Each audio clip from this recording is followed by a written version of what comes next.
Okay, it's Crazy Frank here. Small gunsmithing business, Fresno, California. And today I want to show you what I think is the correct way to mount a scope. If you've got a $20 scope, it isn't that important. But this gentleman has a lot of money in his gun and his scope. This scope was way over $2,000. So he wants it mounted correctly, and that's what I want to try and show you today. The first thing you want to do is mount your Picatinny rail to the rifle, and be very careful that your screws, and these are in there with red Loctite because we're not going to worry about, we can, but we're not going to probably ever take them out. But make sure the screws don't go inside, and actually they can jam the bolt or they can scar it up. So just make sure the bolts aren't too long and that they go into the chamber and mess things up. And that's already been done and checked. Next thing is mount the scope rings to the Picatinny rail. Have your customer come over, look through the scope and position it where he wants it fore and aft to get the proper picture through the scope. And I've marked it after we've done that. So when I get the top scope ring on, this is where I'll set it. You then want to take, before you tighten up your scope rings, put your lapping bar into the scope rings, and then you can tighten up your scope rings, and that will make sure that they are in fact lined up with the scope ring.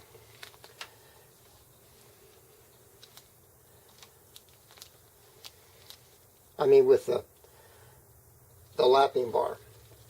After you have the scope ring snug, you can assume that they're straight, but you don't know. The best way to do it, and in my opinion the only way to do it, is to take some lapping compound, and you only have to lap the bottom rings. And you're going to put some lapping compound on the rings. You're then going to take this, in this case it's a 30mm scope, and you're going to lap in the lower scope rings. And you would be surprised how much they can be off. And when you torque the scope rings down, you can actually damage the scope if they're not correct. Okay, now I can tell you we're hitting on the sides and not even getting to the bottom.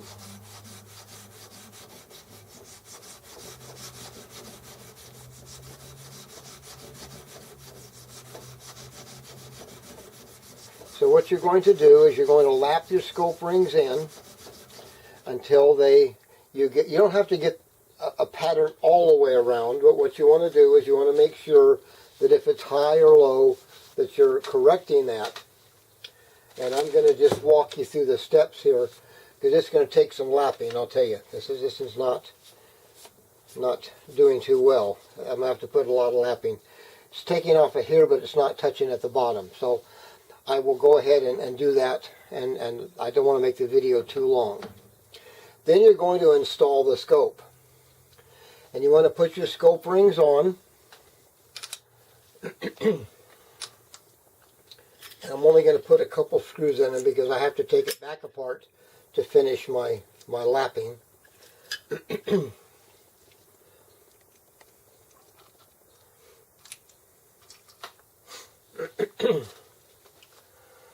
And then you're going to level the scope to the rifle.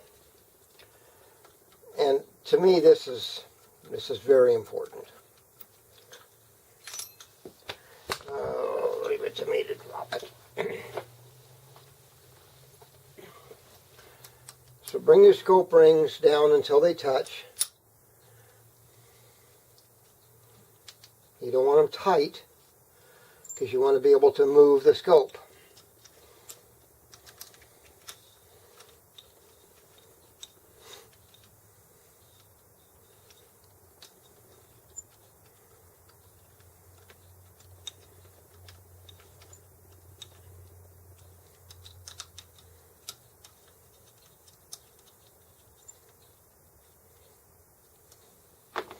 Then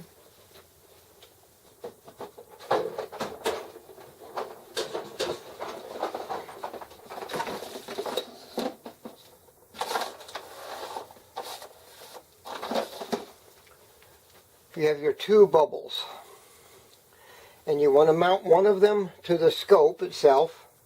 That can go here, and the other one, and this can be a difficult part, is you have to find a place on the rifle that is square, and the only place I found was on the back where the bolt goes in. Then you're going to want to level the rifle in your securing device, whatever that might be. I've got soft jaws in my vise, and I have the barrel in the soft jaws. So, and this is a fluted barrel, so it's difficult to grab. Once you turn, you get that straight, then you'll turn your scope, and I have it too tight. Oh, and I've left out a key part of this, but let me show you this anyway. And then you're going to move the scope till it's lined up with the rifle. And when you have those lined up, then I would take off one scope ring. I've got this one all snug down so that I know that it's not going to move on me. Take this one off, and I put rosin. That's the yellow stuff that you can see in the bag here, and I'll show you. You take and put some rosin. Rosin is the same stuff that gymnasts use on their hands to get a better grip. And I take some rosin. Doesn't take a lot, but I put some on the rifle, or on the scope and the scope rings. Work it in a little bit. Put your screws in and cinch it down. And with the rosin, it's not going to move. If your rings are lapped in, it's going to have good surface contact with your scope. You put some rosin on them. You've got it square with the rifle. And then you use a torque wrench and you torque your bolts. You can use blue Loctite here. I would never use red. With a 4-bolt system, I'm not going to use anything. If it only had 2 screws on each scope ring, I would put some blue Loctite. But this is not going to move. That, to me, is the proper way to mount a scope. You're not going to damage the scope when you torque it down. If you damage this scope, you've damaged a lot. So that's the proper way to do it. Do it any way you want, but I think that's the right way, and it can't harm anything to do it the right way, but you can harm a lot if you do it the wrong way. So that's it. Crazy Frank signing out.